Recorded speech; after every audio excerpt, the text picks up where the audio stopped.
Na mendojmë se dituria është informacion, si kompjuteri. Pra ti ke lexuar i 100 libra ndoshta, ose e ke lexuar Kur'anin në fillim me marrë. Përpara ti ke qenë një njeri më i përkushtuar. Ke qenë njeri më i sinqert, ke qenë njeri me zemër më të pastër, me zemër më të përkushtuar me Allahun. Atëherë ti e ke kuptuar më tepër Kur'anin, pa ke ditë më shumë.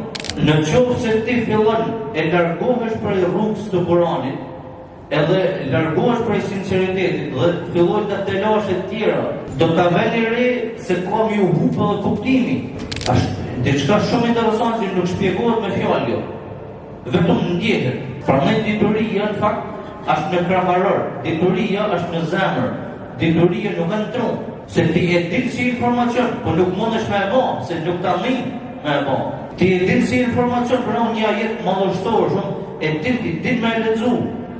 Po nuk të hapet kuptimi, nuk din mirë që në më thonë Zoti me këtë. A në një moment do është përpara që ti nuk ki pas ka që informacion sa ke sot, ki pas mapa, por zemër e ki pas ma të përkushtume dhe ma sinqert, ti ki në një shpirtin të gjarat mërgullushme kur ki lexuar ata jetë, dhe më atë janë hap perët dhe kuptimit. Pra neve në nevojitet një zemër e pastër dhe një përkushtim i madh ndaj Zotit për me na ushtu dituria. Në mënyrë çuditshme shtohet dituria. Sepse pak dituria do bishme, jo vetëm informacion në kry.